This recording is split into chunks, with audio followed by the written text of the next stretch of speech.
Hello, ladies and gentlemen, and welcome to the Discriminating Gamer. You know, if you ask me, those Russian nesting dolls are pretty full of themselves. Ladies and gentlemen, today we're going to go ahead and take a look at Axis and Allies Stalingrad from Renegade Game Studios.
In Axis and Allies Stalingrad from Renegade Game Studios, two players take on the roles of either the Wehrmacht or the Red Army as they battle for supremacy in the city of Stalingrad in 1942-1943. Now, I'm not going to get into the weeds of this review, of course. Axis and Allies has been around for a while. I'm going to tell you some of the basics of how this version works and then tell you what I think. Now, first of all, you have two game boards. You actually have the board of kind of the Don River leading toward the Volga, and then, of course, you have a board of the city of Stalingrad itself. And these are both full-size boards, and they kind of handle this well because if, like, one infantry unit goes into the city, it becomes two infantry units. And only two infantry units can leave, and they instantly just become one infantry unit. So that's kind of handled very well. Now, there are two game scenarios you can play here. First of all, you can play as the Germans advancing along the Don toward the Volga River in kind of the wider environs of the area, and then advancing and engaging into the city itself. And then you can play the Operation Uranus scenario, which begins several turns into it, in which the Soviets have launched their attempt to encircle the Sixth Army in Stalingrad, and then the Germans can kind of start reinforcing as normal. More on that later. But essentially, how the game works is you have, for the first time here that I know of in an Axis and Allies game, these order cards. And essentially, there are 14 order cards, 14 phases of the game, and you essentially just kind of flip them over every time you do them and follow them through. Now, the first order card calls for a winter roll. Essentially, you're going to roll the dice. After about turn 6, I believe, you roll the dice to determine if it's good weather or bad weather. If it's bad weather, your aircraft are a lot less effective. Essentially, they're not able to fight. Next, you have Axis reinforcement. Now, at the beginning of the game, before Operation Uranus is launched, the Germans can't really reinforce like they can in a standard Axis and Allies game. Essentially, every other turn, you will get a supply token, or you will get a single infantry unit that will come in from the left side of the board, the western side of the board, and then, you can use that. But there's not a lot going on there. Now, after Uranus and Winter Storm a few turns later, you can start spending your IPC production to bring in more units as you will. However, there's only a handful of, I think only about 4 spaces on that larger Dawn board where you can actually get resources from, and just one apiece. And then when you invest the city of Stalingrad, you will be able to get some more. Next, you have Axis movement. So essentially, the Axis player, the German player, can move their units, providing they're within their movement allotment, to any space on the board they can reach. There are also roads. If you kind of begin, for the mechanized units or the tanks, if you begin and end along roads, you get a bonus there. So you can move to any other location. Now, again, you can also move into spaces with your enemies. You're setting up your attacks at that point. I should also point out that there is an 8-piece stacking limit for any land units in any one region.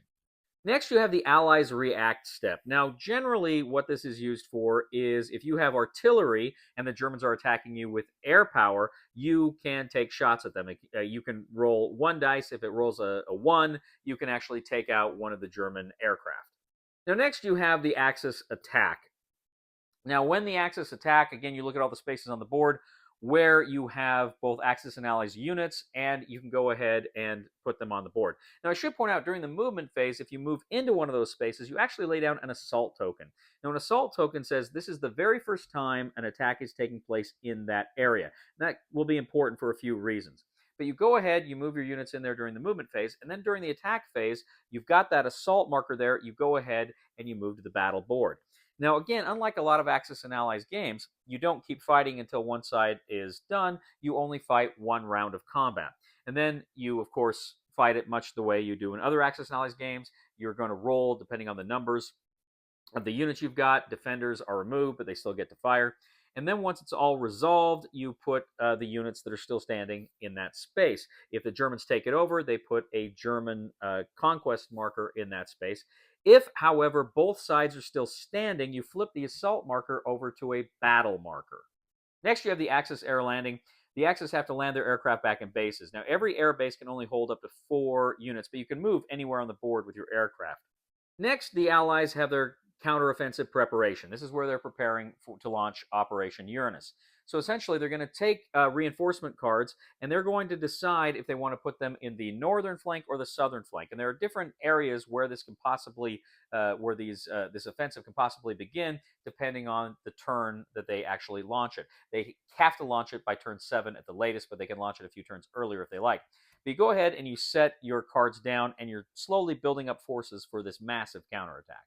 Next, you have the heroic workers of Stalingrad. In Stalingrad, depending on the turn, you will either be able to build 1 tank or 1 artillery piece that then you can use as normal in the game.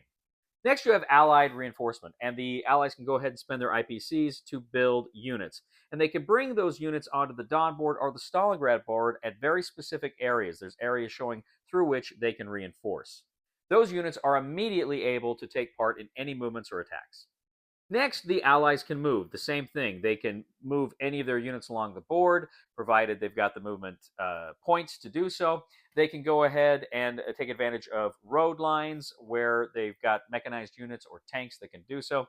And then if they move into any spaces with German units, you put down an assault token. Now here we have the Axis reaction. They can fire their artillery against Allied aircraft, and then you have the Allied attack. So now the Allies are the attacker. Again, you move to the battle board for 1 round of combat. Next, you have Allies aircraft landing. They have to land back at their bases. And then you go to the end of the round. You check for victory. And you also do any end of round cleanup you need to do. And then you advance the round marker to the next round. Now, that is the basic flow of the game. But there's some other things that are going on here. For instance, you've got different units than you have in a lot of the other Axis and Allies. Like I say, you've got the mechanized infantry, which we have seen before. You also have German assault guns. And these German assault guns can essentially take out tanks. They can target tanks. So if you're fighting, if you get a hit, you can actually determine that they're firing against a tank, and the enemy has to lose their tank. The Russians, the Soviets, actually have Katyusha rockets where they can get like free pot shots at the Axis on their turn. You also have things as you're moving into Stalingrad in the city itself. You actually have barges that bring across units from reinforcement zones there in the city. And then once the weather turns bad, they flip over. They become kind of ice bridges, right? And you can bring in units that way as well. And these can be attacked by Axis air power as well. Then you also have ambush areas in the city where if an infantry unit is in that, they can take pot shots at sniper shots at enemy units that are in adjacent areas. Now, as I mentioned too, you have supply tokens. Now, any unit is in danger of being out of supply. If ever it's completely surrounded, cut off from its supplies. You can't draw a straight line. The Germans can't draw a straight line back to their starting spaces. Or if the Russians are surrounded, they can potentially be out of supply. If you're out of supply, your units are not going to fight as well. There's a special place you put them on the battle board when they're unsupplied.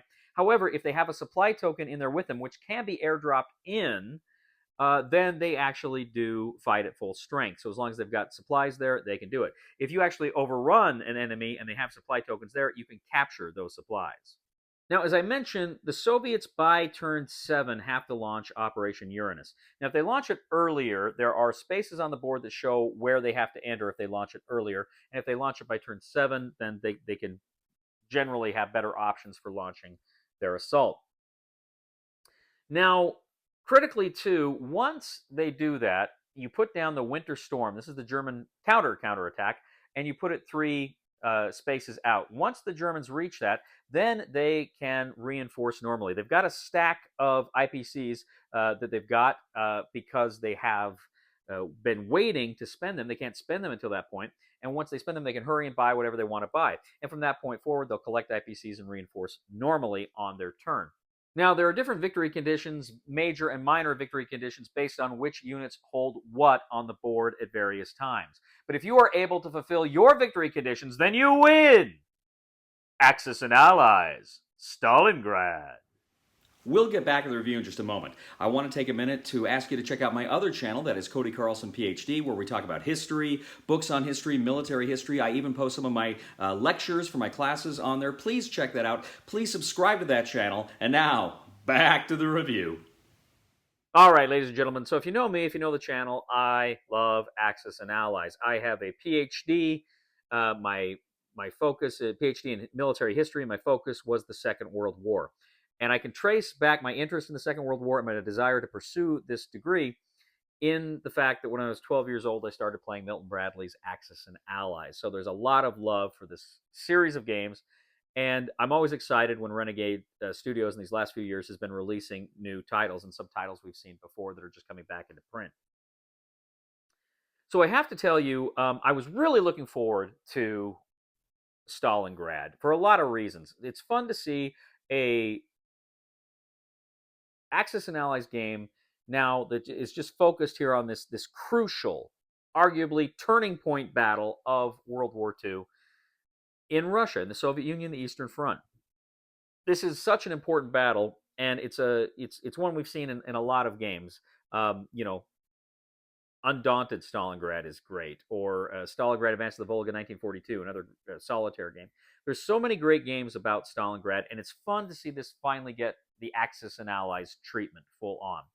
Now, a couple of things, a couple of observations. First of all, I was really excited about the fact that this has 2 full-size game boards, and one is kind of the Dawn area, and one is the city itself. And I really like that idea of as you move in, your forces get bigger. Your infantry forces get bigger. As they move out, they get smaller. I think that is really cool, and I really like that. And I like, what areas on the Dawn board lead to the different parts of the city. I think it's really fun, really interesting. I like the idea of the Russians kind of building up for Operation Uranus, right? And they're selecting cards, and they're making decisions about which flank, the northern flank or the southern flank, it's going to go on by placing the cards under the board on that side. And it's really cool. It's a real fun and interesting system. Now, it's kind of difficult as Germany. I mean, you're very powerful at the beginning of the game in a lot of Axis and Allies games, and you can get pretty far pretty fast. But the problem is when you're taking losses, those losses really aren't replaced. Specifically, if you're losing, aircraft and tanks and these sorts of things at the beginning of the game, they're not replaced. You get, 1 infantry token every other turn, 1 infantry sculpt every other turn, and that really sucks from the German player's perspective. It seems like the Russians are able to kind of get a small but steady stream of replacements coming in pretty quickly. But then as the game advances, as the game continues, and both sides are just being worn down by the attrition of these battles. And again, they are attrition battles because unlike the other Axis and Allies, where you are rolling until one side or the other is eliminated, here, as I say, it's really cool because you don't complete battle like that. If you don't kill everybody, the battle goes on. And there are certain conditions when you flip from assault to battle, right? That's pretty cool. Like, when you're doing a river crossing with an assault, the defender's going to get some advantages. But if it's a battle, they don't get those advantages anymore, kind of a thing. So that's really cool. And there are other things. There are like fortifications on the board and various other defensive things. And then when you get into the city of Stalingrad and there's the ambushes, The game also does come with some optional rules. They've got some cards for optional rules that you can play. I actually haven't played any of them yet. I'm looking forward to doing those in time.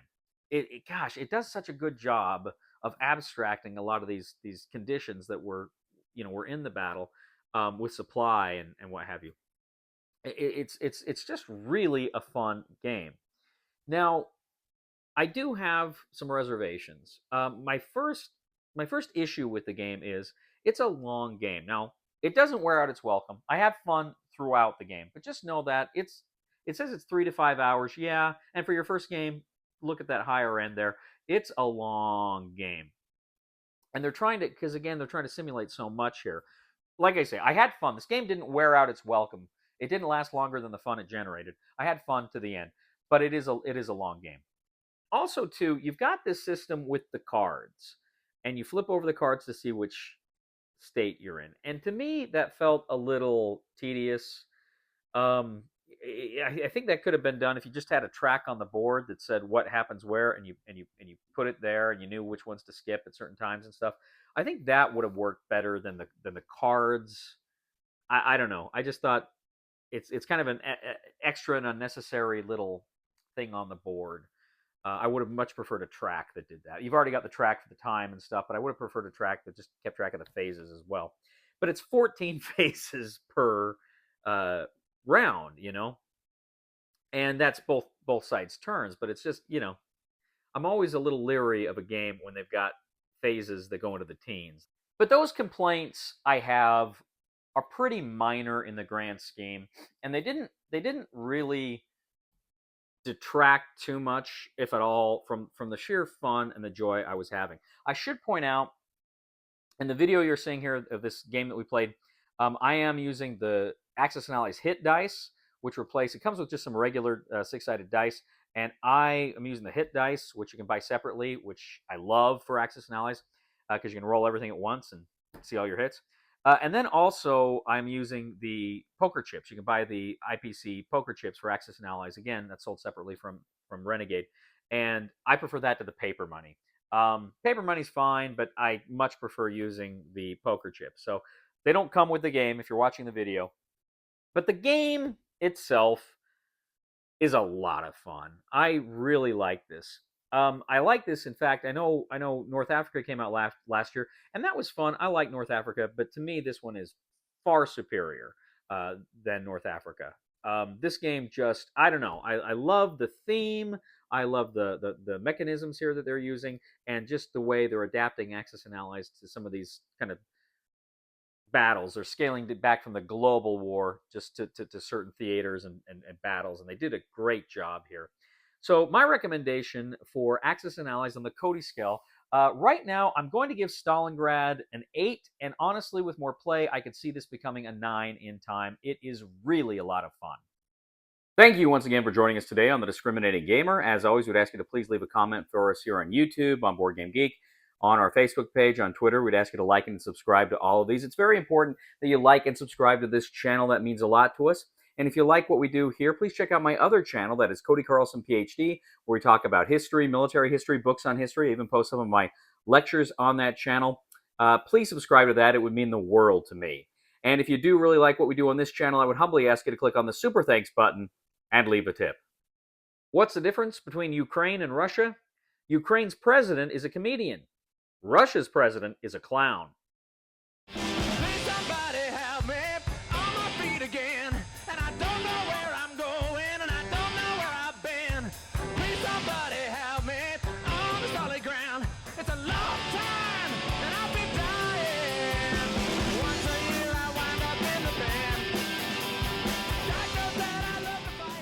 There we go. Oh!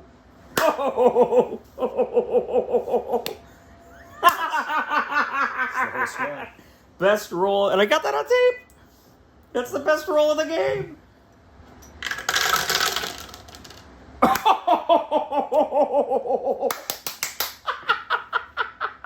Second best roll of the game.